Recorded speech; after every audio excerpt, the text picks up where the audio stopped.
Amigos de Conexión Positiva, 6 de la tarde con 51 minutos.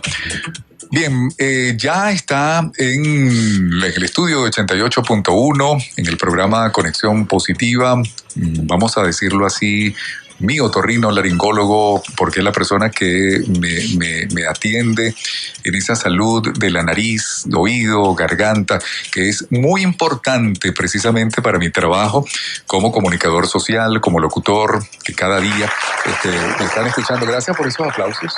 Bueno, le puso aplausos, así es. Gracias, Vladimir. Hoy vamos a conversar con el doctor Jesús Peña Prato, otorrinolaringólogo, egresado de la Universidad Central de Venezuela, con un fellow en cirugía endoscópica de nariz y senos paranasales del Centro Médico de Caracas, igualmente con un fellow en cirugía de oídos en Barcelona, España, y sus consultas médicas en el Grupo Médico Santa Paula y el Centro Salud Caracas San Bernardino. El tema que vamos a conversar con el doctor Jesús Peña Prato tiene que ver con la rinopatía obstructiva.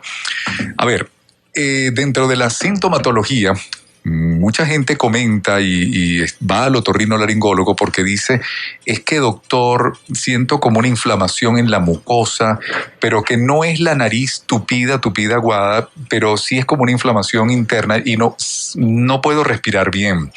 Como que no hay un pase de aire totalmente completo. Siento que me siento ahogado, me siento ahogada.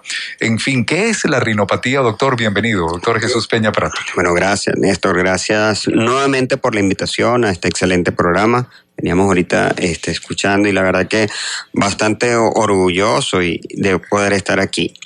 Bueno, para poder entender sobre la rinopatía obstructiva, así como en ocasiones especiales lo hemos hecho con el tema de los oídos, vamos a entender un poco el milagro que es la nariz y que como seres humanos es respirar por la nariz. Me gusta eso, el milagro que es la nariz. Qué bueno. Claro, nosotros no respiramos por la boca y todas las personas que ahorita están escuchando el programa entienden que cuando su nariz falla, esa pequeña falla se siente demasiado. Cuando una persona respira por la boca, entiende que la boca no está hecha para respirar. Y todo tiene un porqué.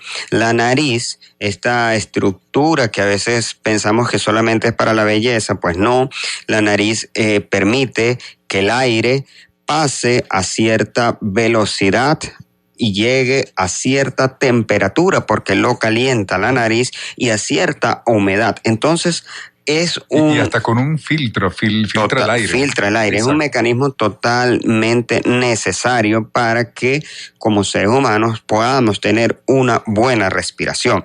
Es más, durante el programa vamos a hablar de algunos otros temas que se relacionan, como la sinusitis. Entonces, la nariz hace que, hay unas estructuras llamadas los cornetes nasales que permiten precisamente que el aire pase a un flujo laminar, que ese aire se caliente, se humedezca y pase a una temperatura, a una humedad y a una velocidad adecuada a los pulmones. Uh-huh. También tenemos a los lados de la nariz o en nuestro cráneo unos orificios grandes llamados los senos paranasales. ¿Qué pasa? Si nosotros como seres humanos tuviésemos un cráneo totalmente compacto, no nos hubiésemos podido hacer una bipedestación, es decir, parar. El ser humano no pudiese caminar de pie porque la cabeza fuese demasiado pesada. Entonces, por supuesto, es un cráneo. El cráneo tiene ciertas áreas huecas que permiten, por supuesto, que pese menos y que vayamos como especie humana a desarrollar la capacidad de caminar. Somos la creación más perfecta, definitivamente, de la naturaleza. Y esta estructura es esencial para que ocurra eso. De hecho, la respiración es necesaria, no solamente desde el punto para que llegue el aire a los pulmones. Si vemos cuando a veces estamos estresados o cuando tenemos algún problema, nos dicen respira y respira por la nariz. Entonces, la respiración eficiente es aquella que se realiza por la nariz. Lo vemos en los deportistas o simplemente lo vemos en las personas que tienen un problema obstructivo. Sí. ¿Cómo sufre esa persona? No duerme. Sí, para dormir es horrible, entonces hay que poner varias almohadas, algo así, porque siente que se ahoga. Bueno, en lo particular yo fui paciente a mí también de hecho estamos hoy aquí con mi padre, que él también es otorrino, y en alguna oportunidad tuvo que... Jesús Prato, Peña. Tuvo que hacerme también procedimiento a nivel nasal porque no respiraba. Entonces, yo entiendo de primera mano a los pacientes porque sé lo molesto que es ese síntoma cuando la persona no respira por la nariz. Sí, así es. Ahora bien, doctor Jesús Peña Prato, estamos conversando con nuestro otorrinolaringólogo, el doctor Jesús Peña Prato. El tema de hoy es la rinopatía obstructiva. ¿Qué hay que hacer? Bueno, amén de acudir al otorrino, obviamente, cuando se tiene esa sintomatología que es difícil respirar. Ya nos dio una explicación bastante detallada y sobre todo se puede confundir, bueno, porque esa es una obstrucción seca, no es por mucosidad como tal. A ver, me explico, no hay una secreción nasal exagerada que uno dice, oye, tengo gripe o simplemente eso que habla boca seca. Ahora, ¿qué debemos hacer? Por ejemplo, mucha gente va y dice, bueno, unas goticas nasales. ¿Hasta dónde puede estar contraindicado unas gotas nasales? No, toma antiinflamatorio, pero bueno, ¿qué tipo de antiinflamatorios en eso? ¿Eso es operable también? ¿Hay casos donde hay que operar esa rinopatía? Ok, bueno, excelente todas las preguntas porque creo que abarcan muchísimas de las preguntas de los oyentes. Bueno, primero tenemos que entender que existe, aparte de los cornetes, existe un tabique nasal y este tabique nasal puede estar desviado hacia un lado o hacia otro y eso produce que el flujo de aire no pase, es lo que nosotros conocemos como que el tabique está desviado. Aparte tenemos la hipertrofia de los cornetes, que es una de las principales causas, y esta hipertrofia de cornetes puede deberse a varios tipos de rinitis, no solamente alergia, aunque también existen otras causas como los pólipos e incluso algunos tumores. Entonces depende de la causa, es el tratamiento. Correcto. En el caso de las personas que utilizan unas gotas descongestionantes, esto pues tiene un beneficio a muy corto plazo. Sin embargo, cuando esto se hace a largo plazo, trae consecuencias. Total. Ajá. Porque empezamos a tener afectación en la mucosa de estos cornetes. Entonces se crea, y aprovechamos para hacer algo de la parte educativa, se crea una resistencia, no una dependencia, ¿ok? Porque hay algunas personas que utilizan el término de me volví adicto a las gotas. No es una adicción. ¿Qué ocurre? Uno, por ejemplo, se aplica la gota y puede ser que le dure en principio un efecto de 6 horas, pero después sigues aplicándote la gota y ya no te dura 6 horas, sino 4 horas o 3 horas. Y ahí es cuando la estás aplicando cada hora. Claro, y eso es un irritante que a largo plazo pues genera daño en la mucosa. Las personas, por ejemplo, porque a raíz del COVID mucha gente carga alcohol en su maletín, y se aplican alcohol en la nariz.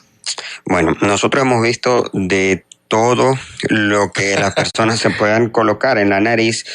Sabemos que, bueno, hay también la parte cultural, la parte de enseñanzas de recetas de la abuela, que es difícil luchar en contra de ello, pero también tenemos que entender que lejos de una ayuda, a veces eso genera problemas, porque, por ejemplo, hay personas que hacen vaporizaciones con algunas hierbas, bueno, por ejemplo, en el estado Bolívar recuerdo que hacían mucho con quinchoncho, y me recuerdo que decían que el objetivo de eso era para drenar los senos paranasales. En realidad lo que estamos haciendo allí es produciendo una irritación, y eso, una sobreirritación de esto, pues por supuesto hace que se produzca un aumento de la secreción, más eso no significa que estamos limpiando, ni mucho menos. Es un proceso que más bien irrita e inflama. Ahí donde va la pregunta, ya que utilizó esa palabra limpiar.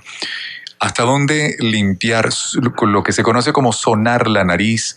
O hay personas que también sienten como ese exceso de piquiña dentro de la nariz y se la pasan, o sea, como esa inhalación que suena ahí esos cornetes. No, es que necesito limpiar la nariz, ¿Hasta dónde eso es sano? No es sano, definitivamente. Un maltrato, sí, es un traumatismo, bueno, si lo hacen muy pocas veces no pasa nada, pero ya hacerlo de una forma repetitiva no es algo que definitivamente traiga algún beneficio. Muchas personas las que hacen ese tipo de que le pica la nariz, que se rascan, que hacen algunos tipos de movimientos, son personas que posiblemente tengan una patología o una enfermedad de base llamada una rinitis alérgica, pero no todas las rinitis son alérgicas. Entonces, hay que identificar qué tipo de rinitis. A ver, rinitis, el término itis es inflamación. Rinitis significa una inflamación de la mucosa de la nariz. Correcto.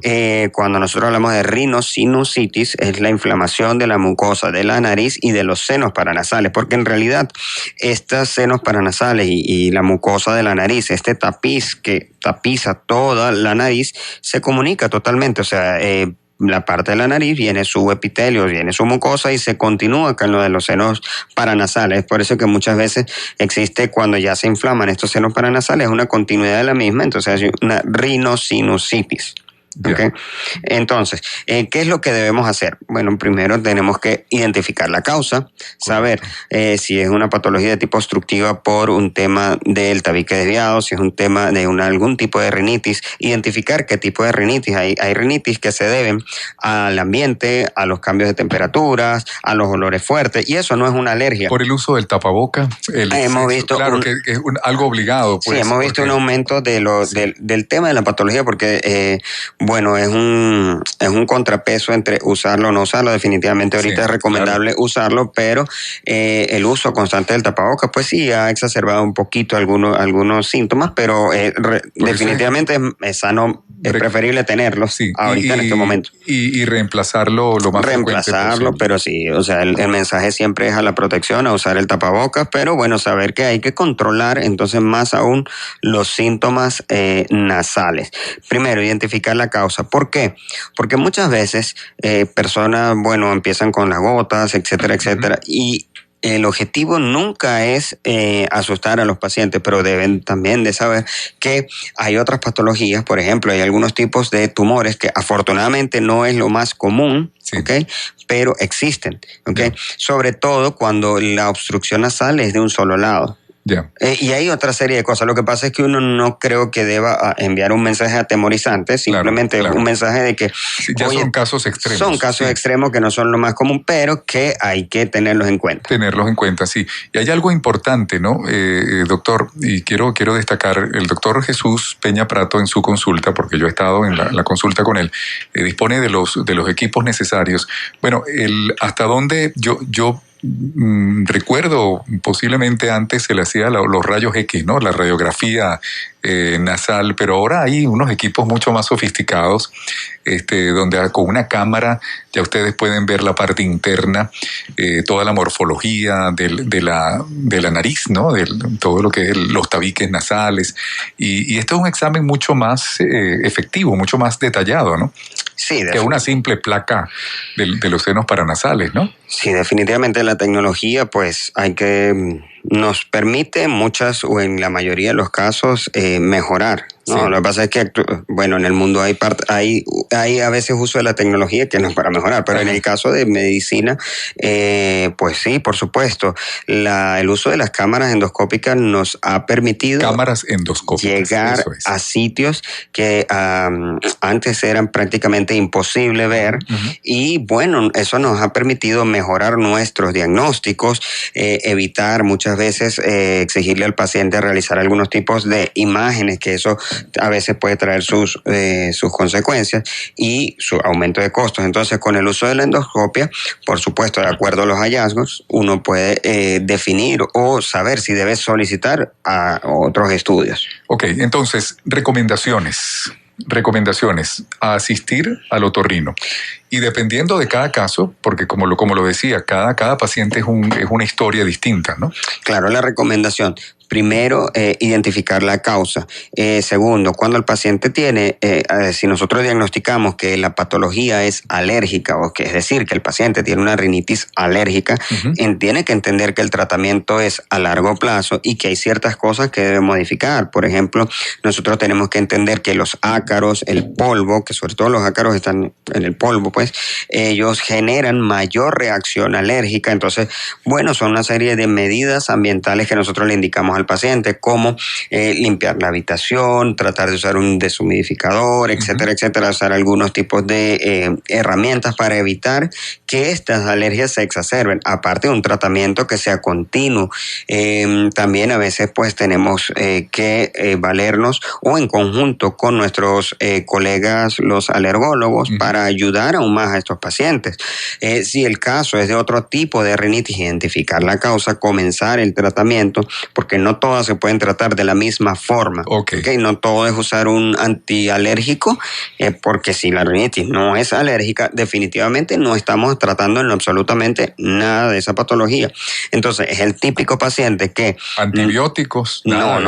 Entonces, es el típico paciente que toma de todo, usa de todo, al final termina usando gotitas, se daña aún más la nariz y posiblemente, como bien lo explicaba, depende de la causa, pero si ya el paciente se genera más daño, pues tendríamos que incluso tomar en cuenta el tratamiento que pudiese llegar a ser quirúrgico. ¿Okay? Ese también es uno de las formas de cómo podemos solucionar a un problema que tenga un grave problema, un paciente que tenga un grave problema obstructivo. Correcto. Doctor, sus redes sociales. Ok, las redes sociales son @JesusPenaPrato. Por allí pueden pues contactarme y yo con todo gusto responder sus preguntas. Perfecto. @JesusPenaPrato. Y también las consultas, Grupo Médico Santa Paula y también en San Bernardino, en Centro Salud Caracas. Ok, ¿algún correo electrónico? Jesús Alberto Pena Prato. Ok, @gmail.com. @gmail, Jesús Alberto Pena Prato, @gmail.com. Bueno, muchísimas gracias, doctor Jesús Peña Prato, por haber venido acá al programa Conexión Positiva. Ya lo saben, nada de automedicarse, evitar el exceso de gotas nasales, esto como para casos de emergencia, pero se debe ya acudir al médico. Por ejemplo, una persona que tiene esta patología, ya ha pasado un mes o ha pasado más de una semana, ha pasado 2 meses, 3 meses, debe acudir al otorrino, ¿no? Sí, porque también cuando la persona es alérgica, a veces rascándose la nariz genera algún trauma que pudiese desviar aún más el tabique nasal. Entonces ya son casos que se complica un poco más la resolución. Correcto. Bueno, ya lo saben entonces, asistir al otorrinolaringólogo para los chequeos, para el mantenimiento, siempre es importante, no solo de la nariz, sino también de los oídos, que el doctor Peña Prato es un especialista también en esa materia auditiva. Hemos hecho algunos programas con él que tienen que ver con la parte de la laberintitis, por ejemplo, entre muchos otros, ¿no? Entre muchos otros. Bueno, un gusto, doctor. Jesús Pena Prato en Instagram. Sí. Perfecto. Un abrazo, doctor. Gracias. 7:09. Hacemos el corte de la radio y ya venimos con más de Conexión Positiva.